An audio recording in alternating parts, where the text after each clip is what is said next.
Before sunrise on June 18, 1855, the Choctaw Line slept beneath a shroud of red mist and cicada song. Then came the pounding of hooves. A lone rider tore through the fog, eyes wide, coat torn, muttering of something that walked upright through the pines.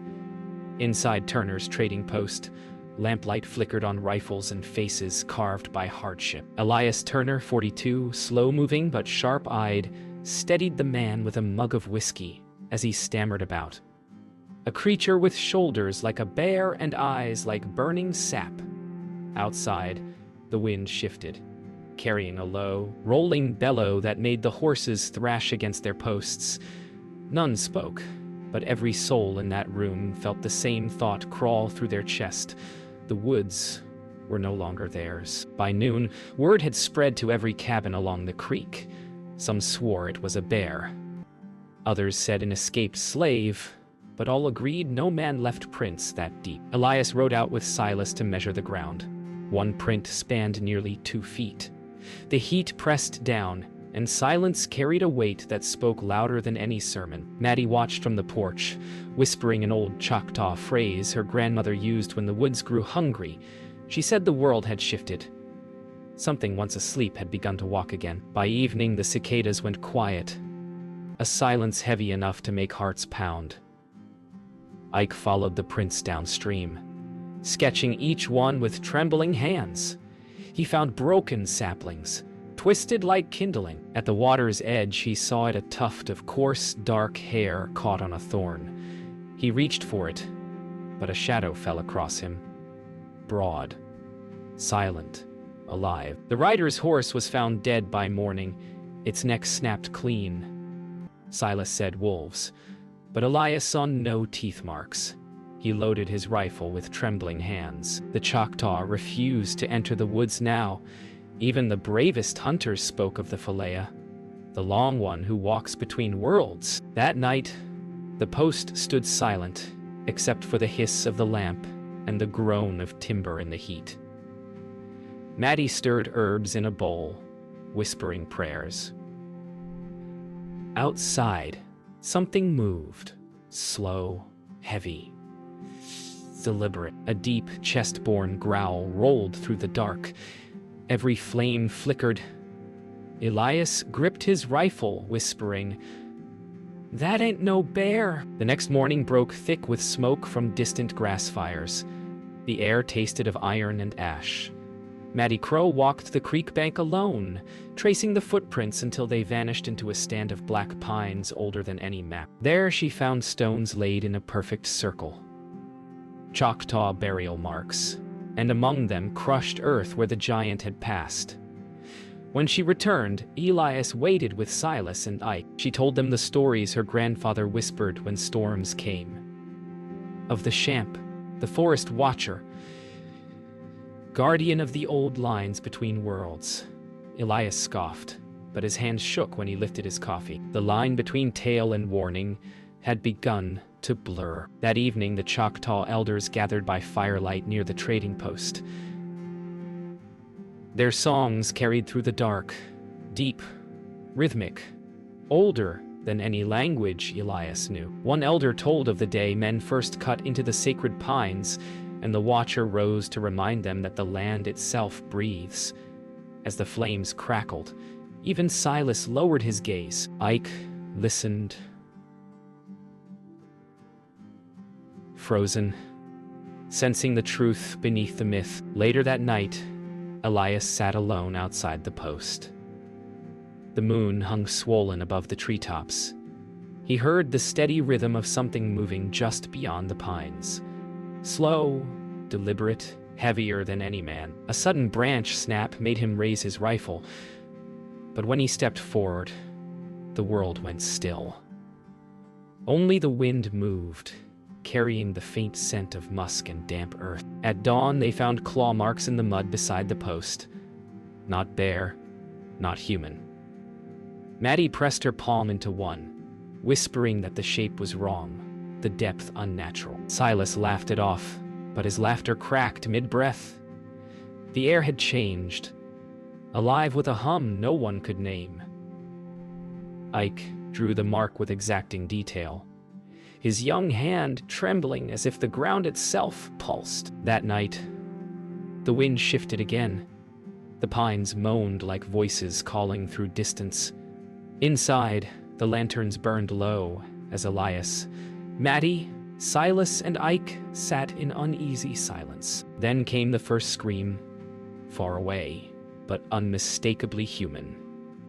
Elias and Silas rose, rifles ready. Maddie closed her eyes and murmured, "It's begun."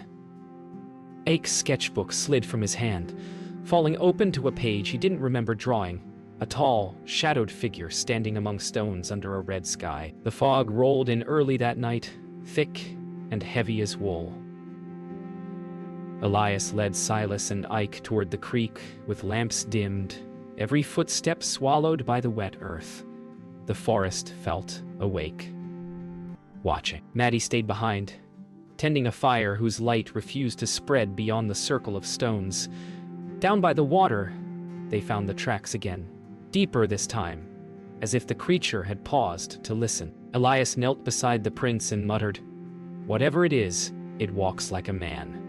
Then the water shifted, a ripple sliding upstream against the current. Ike's lamp flickered. A shadow rose from the mist. A sudden splash broke the silence. Something massive waded across the creek, each step a drum beat beneath the surface. The men froze. Through the haze, they saw two golden lights, eyes hovering high above the waterline. Silas raised his rifle, but Elias caught his arm. The creature's breathing filled the clearing, deep, slow, and human. Then, without sound, it turned and vanished into the trees, leaving only ripples and the echo of its breath. When they returned, Maddie met them at the gate, her face pale, her braid loosened by wind. She said the fire had gone out on its own. No wind, no rain, just darkness swallowing flame. "It doesn't want light near the water," she whispered. Elias said nothing. He poured himself whiskey, hand unsteady, and looked to the trees where mist curled like breath. Later that night, Ike could not sleep. He sat by the post window sketching what he remembered. The eyes, the shoulders, the curve of its spine. Each line felt guided, not drawn. Maddie appeared beside him silently, laying a hand on his shoulder. "Some things draw themselves," she said softly. Outside, an owl cried once, then fell silent as if cut short. By dawn, they found the river churned as if something large had crossed in the night. Branches broken, mud torn deep. Silas followed the trail until he reached the old boundary stones marking Choctaw Land. The prince ended there, perfectly, as if the creature had stepped out of the world itself. Elias stared across the invisible line, whispering, "That's the border. Between our world and theirs." The first to speak of it was young Clara Hayes, a settler's daughter who came crying to Turner's Post at dawn. Her father's calves were gone, pens torn open, chains snapped like reeds. She said she'd seen a hairy man walking away in the moonlight, a limp calf dangling from one arm as if weightless. Silas cursed. Elias saddled his horse, and Maddie whispered a prayer to the spirits of the trees. The forest had taken its toll before, but never like this. When they reached the Hayes farm, blood trailed through the grass, yet not a single print led away. Elias followed the blood trail until it vanished at the edge of the pines. The air grew still and heavy, each breath thick with rot. Then came the stench, wet fur, copper, and earth. Silas raised his rifle, but Maddie laid a hand on his arm, shaking her head. "It watches when men carry fear," she whispered. Elias looked up, and in the high branches saw long strands of black hair twisting in the wind. By midday, more settlers arrived, angry and armed. They spoke of missing animals, echoing howls, and trees found stripped of bark in spiraling patterns. Silas declared a search party must ride before nightfall. Elias hesitated. He remembered the Choctaw stories, how the Watcher punished those who hunted past the old line, but fear ruled men faster than wisdom. By dusk, 12 rifles moved into the woods. The woods swallowed them whole. Within an hour, the sound of cicadas faded, replaced by a low, droning hum that seemed to come from the trees themselves.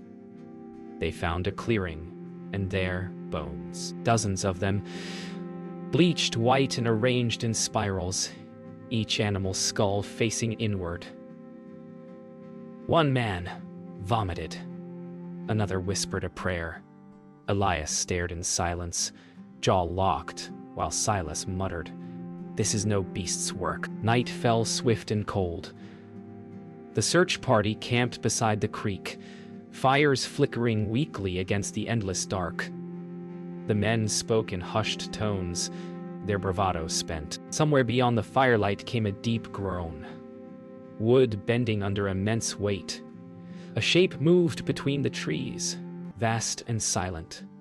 Silas lifted his rifle. Matty whispered, "Don't." The growl that followed was not of rage but warning, rolling like thunder through the valley. At first light, Elias counted heads, one man missing. The forest held its breath. Silas ordered the others to spread out and search along the ridge. Matty protested, warning that the creature would not be hunted. "You cannot chase what was here before your maps," she said. But Silas had seen too much to turn back. They pressed into the timber where fog bled blue between the trunks. Ike walked behind Elias, notebook tight against his chest. They followed the sound of trickling water and found a clearing marked by strange totems, wooden poles carved with faces, each one screaming silently toward the sky. The air thickened with a strange hum, like wind through a hollow bone. One of the men, Harp McClellan, stepped too close to a totem and spat, calling it savage nonsense. Moments later, the forest erupted in motion. Branches cracked overhead. A shape plowed through the ferns with impossible speed. Harp screamed once before being pulled into the brush, his voice smothered by the sound of tearing wood. Silence followed. Complete, suffocating silence. They found no body, only torn branches and blood sprayed across the totems. Silas swore vengeance, but Elias saw the tremor in his hands. "We leave," Elias said. "We cross back before night." Matty nodded, face pale as bone. Yet when they turned, the way behind them was gone. The trees had closed ranks, the path swallowed by fog so dense it seemed alive. Ike whispered, "It's leading us somewhere." Night came early, swallowing color from the world. The searchers built no fire. The air felt electric, each gust carrying a faint stench of wet fur. Elias sat beside Matty, who whispered that the creature mourned, not hunted. "It's not anger, it's grief," she said. In the distance came a sound like weeping, deep and rhythmic. Ike pressed his hands over his ears. Silas whispered, "That ain't no man crying." They reached Dead Men's Hollow after midnight, where the trees bent inward like ribs of a giant carcass. There in the clearing stood the creature, 8 feet tall, broad as 2 men, fur matted with mud and blood. Its amber eyes glowed with sorrow. Elias froze. Silas raised his rifle, but Matty stepped forward, voice trembling. "It only defends its dead." The creature turned its gaze upon her. Then the forest roared with the sound of snapping trees. Flames from fallen lanterns spread through the brush. The hunt had become a reckoning. Flames licked the blackened pines, sending sparks into the night sky like fireflies gone mad. Elias Turner could feel the heat against his face, sweat stinging his eyes. Silas Redden barked orders to the remaining men, but his voice faltered against the roar of the burning forest. Matty Crow stood between the fire and the creature, murmuring a protective chant. Ike Gentry clutched his sketchbook, unable to look away. The 8-foot figure moved among the smoke, silent yet deliberate, its amber eyes reflecting both sorrow and intelligence. Every step shook the ground, reminding them they were intruders in a world older than maps. Chaos erupted as the fire spread to dry leaves and needles. The creature roared, a low, mournful sound vibrating through chest and bone. Silas fired, missing by inches.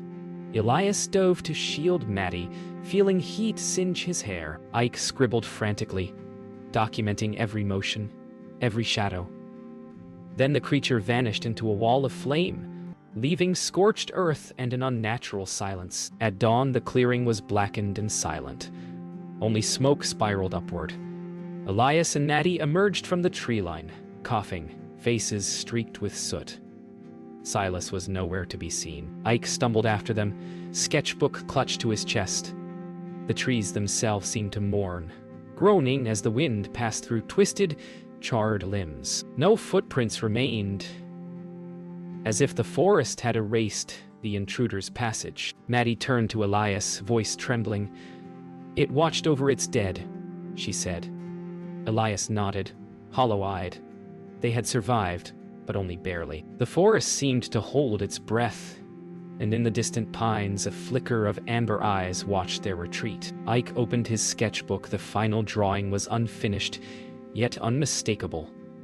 Two worlds colliding, man and watcher, fire and forest, witness and myth. By midday, the survivors returned to the trading post.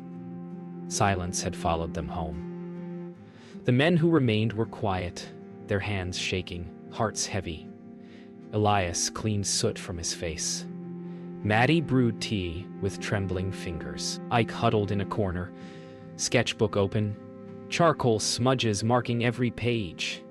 Outside, the Choctaw Line seemed undisturbed, but the forest beyond whispered that the watcher had not left. Somewhere it waited, a guardian unseen yet ever-present. Years later, the Choctaw Line had grown quieter, the forest reclaiming paths once scarred by human boots. Elias Turner, now gray-haired, and sat on the porch of his trading post, staring across the creek. He spoke softly to a wandering drifter, recounting the tale of the towering creature that had walked the line between worlds. Matty Crow, older yet still poised, stirred a pot of herbs nearby, occasionally nodding. Ike Gentry sketched the old memories in careful detail, hands steadier now but eyes still wide with awe. They spoke not as witnesses to fear, but guardians of truth. The forest and its watcher had endured. Ike flipped through his sketches, now fragile with age, each page showing the giant amber eyes, matted fur, immense shoulders. He explained that what frightened them most was not its size, but its presence. Human in thought, yet older than the trees. The drifter listened, incredulous, yet every line Ike had drawn was true to life. The Choctaw still whispered of the watcher, and now these sketches carried the story beyond the line, into towns and cabins far away. One evening, Maddie walked to the forest edge, pausing where amber eyes had first glowed decades ago. She knelt, laying a small bundle of herbs and bones, whispering a Choctaw prayer. She asked that the watcher continue guarding the boundary, neither hunted nor provoked. The forest shivered in response, leaves rustling, wind carrying the faintest echo of a guttural sigh. It was a reminder that some beings exist beyond fear and legend. Guardians of lines, humans, are not meant to cross. Elias and Ike followed after her, standing silently. Elias placed a hand on Maddie's shoulder, the weight of decades pressing down. Ike opened his sketchbook, showing the drifter how the lines of shadow and light conveyed the watcher's presence. Elias said little, only that the forest had not changed, and neither had the unseen guardian. Some truths were too vast for words, yet they carried them, bound by memory, witness, and respect. Long after they departed, the Choctaw Line whispered stories of the watcher. Travelers swore the eyes still glowed at night. Unseen footprints pressed into mud, and the air carried the scent of earth and fur. Elias, Maddie, and Ike returned home, their lives forever marked by that summer of fire, fog, and mystery. In their hearts, the Watcher remained, a silent sentinel, bridging worlds, guarding the line that humans dared not cross. And so, the legend endured, written in memory, sketches, and the rustle of the ancient forest.